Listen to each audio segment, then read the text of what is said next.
Bonjour à tous, c'est Marilyn Merel, accompagnante en libération des mémoires. J'espère que vous allez tous bien et que vous profitez de vos vacances si vous êtes en vacances. Et en tout cas que vous arrivez au moins à profiter des week-ends au soleil, en nature. Et que vous arrivez en fait un petit peu à lâcher le quotidien pour aller vous ressourcer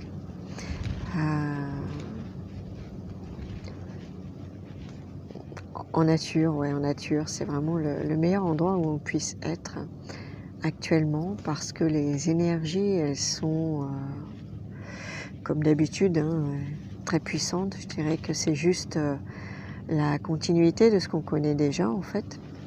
Et ce mois d'août va être particulièrement impacté par une certaine configuration planétaire qui vient nous amener en fait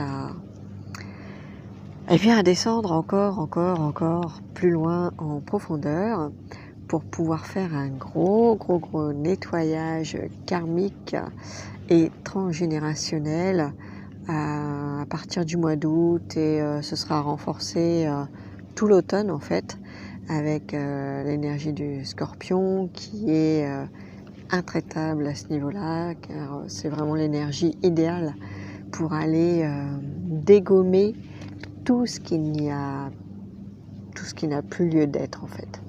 Donc on est dans cette énergie et dans cet axe justement Taureau-Scorpion jusqu'en juillet 2023 si je ne me trompe pas. Donc là je vous invite à aller vous renseigner auprès des astrologues. Mais si mes souvenirs sont bons, c'est bien ça. Donc ça veut dire qu'on va vraiment rentrer dans une période de transformation qui va nous amener vraiment vers un changement radical pour 2023. C'est l'axe de la transformation, autant individuelle que collective. Donc on est vraiment au cœur du noyau, au cœur de tout ce qui est en train de s'effondrer à droite à gauche au niveau des structures, au niveau de tout ce qu'on connaît dans notre vie bien matérielle. Et on va aller un petit peu de plus en plus vers peut-être un peu de spiritualité. Je pense que on va pas avoir le choix en fait.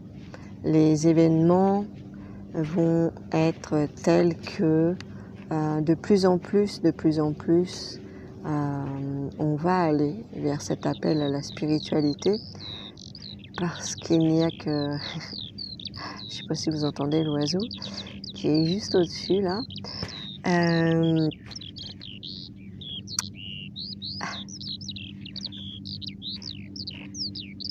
Ouais. Les oiseaux nous relient à l'élément air et justement au spirituel. Et voilà, ça vient juste confirmer ce que je viens de dire. C'est un besoin en fait, c'est un besoin pour l'humanité et même les personnes qui sont fermées à ça vont être amenées en fait à se tourner vers ça. La spiritualité, c'est pas forcément ce qu'on entend à travers la religion, la prière, tout ça. La spiritualité avant tout, c'est un retour vers soi, un retour vers qui on est, vers la connaissance de soi. C'est un petit peu apprendre à se connaître effectivement sur des plans peut-être plus subtils, peut-être une reconnexion aussi aux énergies, à l'énergétique, aux soins énergétiques, comment apprendre à se soigner autrement par exemple. Voilà, ça englobe beaucoup de choses en fait, la spiritualité. Ça peut englober aussi l'alimentation, une autre façon de consommer, une autre façon de se nourrir, se poser des questions sur ce que notre corps a besoin en fait, parce que nous sommes tous différents et notre corps va réagir plus ou moins en fait selon les aliments qu'on va lui offrir. On peut être allergique depuis l'enfance à certains produits sans forcément le savoir. Voilà. J'en ai déjà parlé dans d'autres vidéos. À partir du moment où notre corps exprime un mal-être, un malaise, un symptôme, une maladie, c'est qu'il a un message à nous transmettre. Et effectivement, c'est pas normal d'être malade parce que c'est l'hiver. C'est pas normal d'être malade parce qu'il fait froid ou parce que je sais pas quoi. Enfin, moi, ça fait plusieurs hivers que je passe sans même un rhume. Donc voilà, ça n'a pas toujours été le cas, justement. Je me suis posé des questions à un moment donné parce que j'étais de plus en plus souvent malade. Ça commençait à l'automne, sur les chapeaux de roue, et c'était de pire en pire, en fait, chaque année. Et bien ça, c'est pas normal, en fait. Donc voilà, la spiritualité, ça englobe aussi bien notre rapport à notre corps qu'à notre âme, à notre émotionnel, à nos souffrances, et aussi notre esprit, en fait, comment on se nourrit aussi au niveau de l'esprit. Est-ce qu'on absorbe tout ce qu'on nous envoie sans réfléchir? Est-ce qu'on continue à lire? Est-ce qu'on continue à s'informer par nous-mêmes, à réfléchir, à se poser des questions sur ce qu'on nous dit, sur ce qu'on nous demande de faire, sur ce qu'on nous demande d'ingérer dans notre corps de quelque manière que ce soit? Est-ce qu'on se pose encore des questions, en fait? Ou est-ce qu'on obéit à tout ce qu'on nous demande? Est-ce qu'on garde notre pouvoir personnel ou est-ce qu'on le remet systématiquement entre les mains de quelqu'un d'autre et notamment d'une, entre guillemets, une autorité? Donc par contre, je vais passer à un autre sujet qui était à la base mon sujet d'aujourd'hui, pour lequel j'ai pris des notes parce que là, c'est du décodage, donc j'ai besoin de relire mes notes pour ne rien oublier, justement, parce qu'il y a beaucoup de choses. Puisqu'on parle de maladies, de symptômes, c'est quand même le sujet du jour. Je voulais revenir justement sur notre maladie préférée depuis 2 ans et demi, qui est celle du Covid. Le Covid, moi je m'étais intéressée à son décodage parce qu'en fait au départ, ce mot en langage des oiseaux pour moi, il sonnait en corps vide. Le corps vide, c'est le corps vide de son âme en fait. C'est l'humain déconnecté de son âme. Le corps et l'âme ne font qu'un. Si on les dissocie, on n'est pas ancré, on ne vit pas en fait pleinement notre vie et on peut effectivement déclencher certaines maladies, certains symptômes. Parce que quand le corps n'est pas en lien avec son âme, eh bien, il y a un déséquilibre qui se crée et qui peut se manifester par les maladies. Donc, le Covid, pour moi, a tout de suite résonné encore vide et je me suis effectivement très vite intéressée à son décodage dans la numérologie des lettres, parce qu'on ne donne pas des mots et des noms par hasard et la vibration des lettres est importante. Donc derrière les lettres, il y a bien sûr une reliance au tarot et à toutes ces initiations. Donc derrière les initiations, il y a des problématiques, il y a des blocages, il y a des défis, il y a des peurs, il y a des croyances, il y a des programmations. Donc à travers le Covid, on va retrouver des problématiques d'indépendance, d'un manque d'autonomie. Quand le corps exprime un symptôme, une maladie, il envoie un message. Donc quand on a eu le Covid, eh bien c'est intéressant si on a envie d'en savoir un petit peu plus sur soi-même, sur ce qu'on a à régler, parce que le symptôme, voilà, on le traite avec divers médicaments, mais il ne reste pas moins qu'à la racine, il y a quand même un sujet à aller voir en profondeur qui se répétera tous les ans par je ne sais quel autre symptôme si on ne va pas, voir en profondeur qu'est-ce qui s'exprime derrière, quel est le sujet en fait, qu'est-ce que mon corps vient me dire, qu'est-ce qu'il vient m'apprendre sur ce que je ne vois pas, sur ce que je n'entends pas ou sur ce que je n'ai pas compris. qui se passait en moi et qui est un souci sur mon chemin en fait. Sinon le corps ne l'exprimerait pas. Le corps c'est tout en fait. Donc je vais vous parler ensuite d'une problématique de manque. Alors, on va pas passer trop vite quand même sur l'indépendance et l'autonomie. Qu'est-ce que ça évoque en vous? La dépendance affective par exemple. Où en êtes-vous par rapport à ça? On a une problématique de manque derrière. Le manque, ça peut être aussi le manque affectif, mais ça peut être aussi une peur de manquer. Je pense par exemple en ce moment, la peur de manquer d'alimentaire, la peur de ne pas pouvoir avoir assez à manger, la peur de la famine. Donc le manque, ça englobe pas seulement le domaine affectif, c'est aussi la matérialité, le manque d'argent, le manque de matériel quel qu'il soit en fait. Où en êtes-vous par rapport à la notion de manque? On va nous parler aussi d'une problématique en lien avec la voix. Alors la voix écrit de deux manières, VOIE ou VOIX. La voix VOIE, c'est la direction, c'est votre chemin, c'est où en êtes-vous dans votre vie par rapport à vos aspirations, à vos ambitions, par rapport à ce que vous avez envie de faire, à ce que vous avez envie de mettre en place. Ça peut être aussi par rapport à la vie affective, où en êtes-vous par rapport à ça, en couple, ou célibataire, ou quelle est votre situation et qu'est-ce que vous aimeriez changer?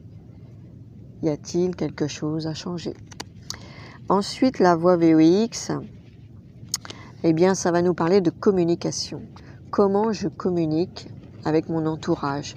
Est-ce que je suis dans la justesse? Est-ce que je suis dans l'agressivité? Est-ce que je suis dans l'autorité? Est-ce que je suis au contraire dans le mutisme?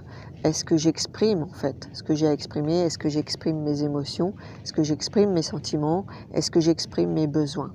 La voix, quand il y a un problème de voix, ça va se manifester par exemple par le fait d'avoir des maux de gorge, d'être aphone, laryngite, pharyngite, etc.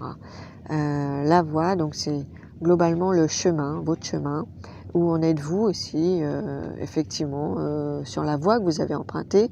Est-ce qu'elle vous convient ou est-ce que vous avez envie de changer? Alors derrière, il y a aussi un conflit entre nos pensées et nos actions. Est-ce qu'on est en accord avec ce qu'on pense, avec nos idées et avec ce qu'on fait dans notre quotidien? Ça peut être aussi par rapport à la profession. Est-ce que je suis en accord avec ce que j'ai envie de faire par rapport à mon métier, à ma profession, à ma pratique? Est-ce que ça correspond exactement à ce que j'ai en tête? Ou est-ce que j'ai envie de faire autre chose, autrement?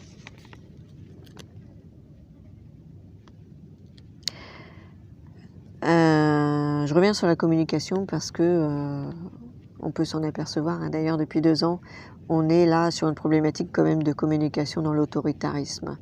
Donc, c'est l'énergie du masculin qui est à son excès et les messages passent par l'autorité. Un message qui passe par l'autorité, il va amener soit à la rébellion, soit à la soumission. Donc on va avoir une problématique effectivement de soumission qui peut nous amener à la dépression. On a un conflit de séparation.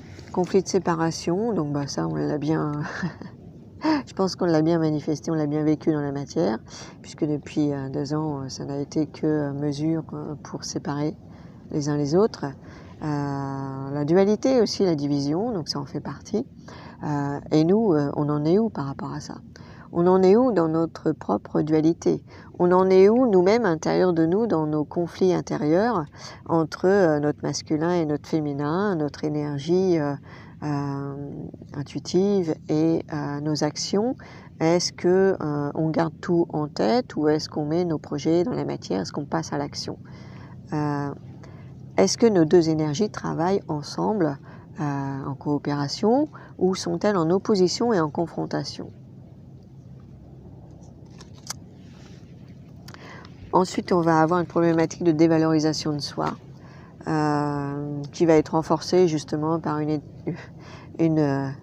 certain autoritarisme qui, évidemment, va nous faire comprendre que peut-être la personne qui a autorité, qui fait preuve d'autorité sur nous, peut-être elle nous fait comprendre qu'elle sait mieux que nous ce qui est bon pour nous. Donc, quand on a quelqu'un qui vient nous dire ce qu'on a à faire, peut-être qu'il est compliqué de prendre confiance en soi, de sortir de la soumission. Peut-être est-il compliqué de reprendre notre propre pouvoir. Parce qu'une personne qui a une emprise sur nous va quelque part, de toute façon, d'une façon ou d'une autre, nous manipuler. Et souvent, ce n'est pas à notre avantage, mais plutôt au sien. Alors, où en sommes-nous par rapport à ça? Où en sommes-nous par rapport à ces relations toxiques, par rapport à ces relations de manipulation, par rapport à ces tentatives d'emprise sur nous-mêmes? Est-ce qu'on est complètement soumis ou est-ce qu'on arrive à, au contraire, se positionner et prendre notre place avec, de manière alignée et à expliquer en fait à l'autre personne que ben non, ce n'est pas parce que elle a envie de tracer notre vie quelque part que nous on a envie de ce schéma-là et que peut-être on a envie de faire autre chose. Et comment on se situe en fait par rapport aux personnes autoritaires? Est-ce qu'on est soumis ou est-ce qu'on ose affronter? Est-ce qu'on ose faire face? Est-ce qu'on ose se défendre quand il y a besoin? Est-ce qu'on ose se protéger? Est-ce qu'on arrive à se protéger? Ou est-ce qu'on est complètement tétanisé? Est-ce qu'on est complètement dans la peur? Bloqué dans la peur, incapable d'agir, incapable de prendre une décision. On attend que ce soit l'autre qui le fasse pour nous parce qu'on ne sait pas faire. On n'ose pas faire, on ne peut pas faire.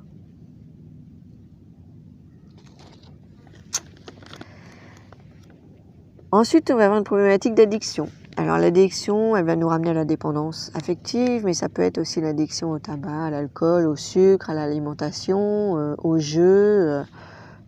Voilà, l'addiction au téléphone, à Netflix, à tout ce que vous voulez. Donc s'il y a addiction, c'est qu'il y a un souci, il y a un déséquilibre quelque part. Et là, il y a une problématique effectivement d'indépendance et d'autonomie à régler. On va avoir une problématique de rejet à travers la séparation. Ça, je pense qu'on a bien expérimenté, tout à chacun, le rejet de l'autre par peur d'être contaminé, par peur d'être malade, par peur aussi de contaminer ou voilà, le rejet.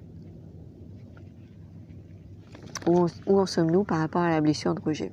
Les personnes qui souffrent de la blessure de rejet, c'est une blessure liée à la conception.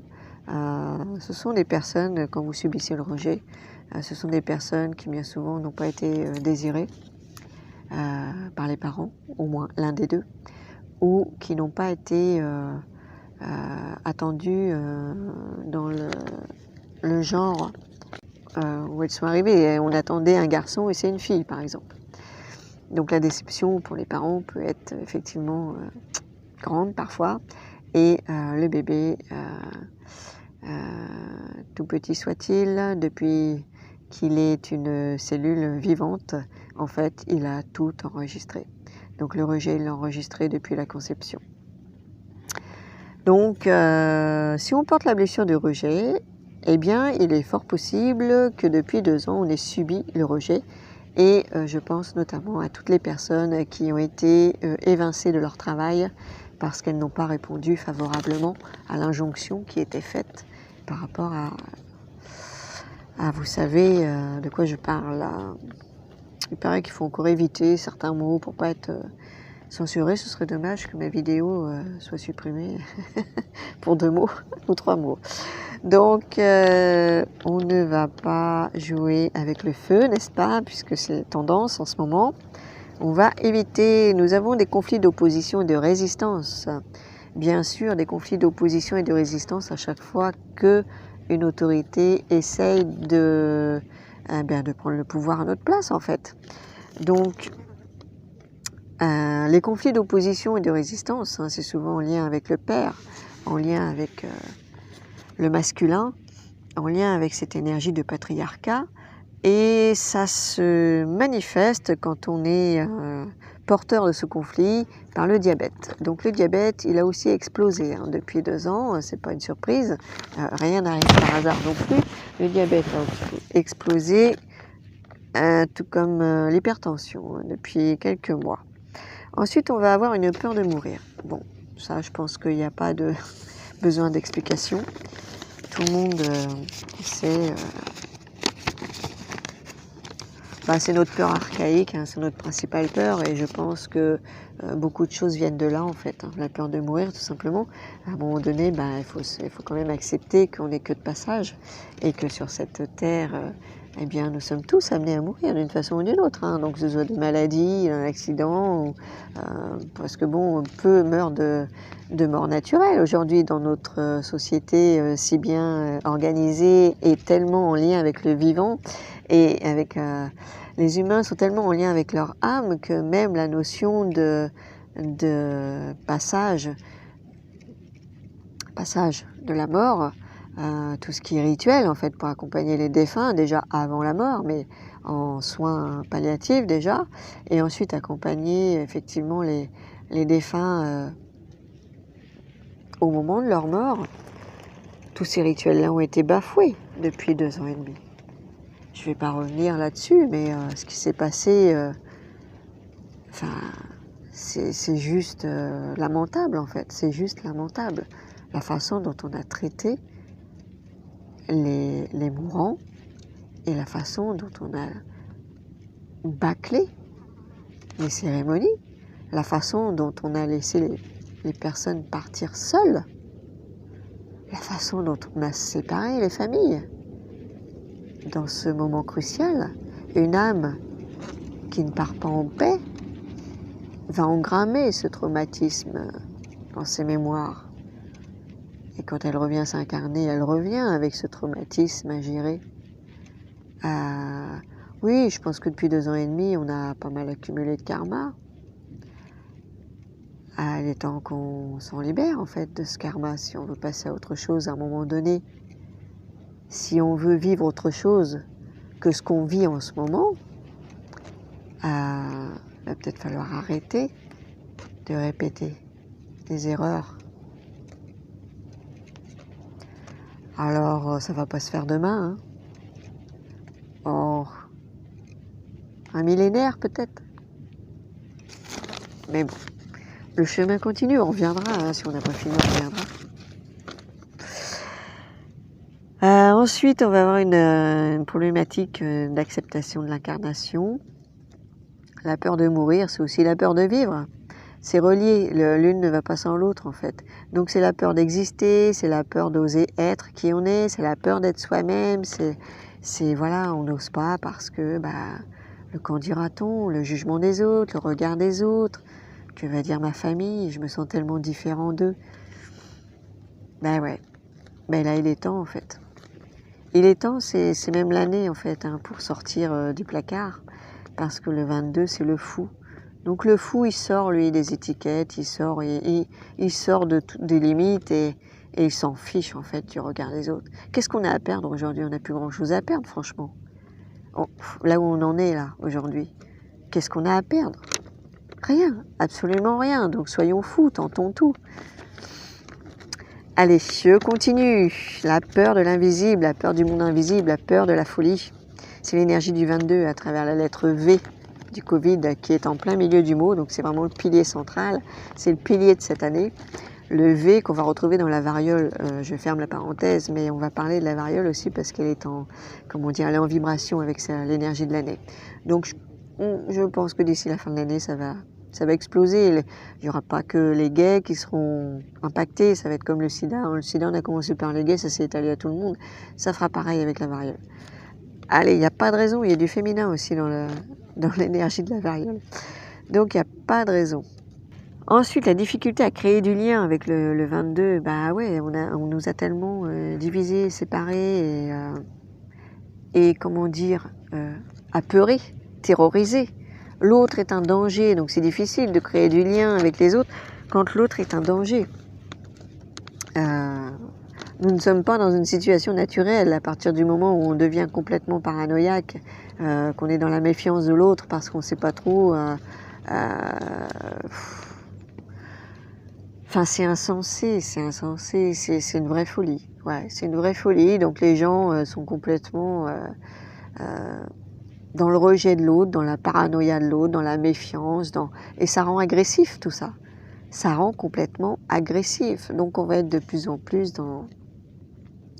dans une violence manifestée ou pas, mais en tout cas dans une violence. On va avoir des problématiques de peau.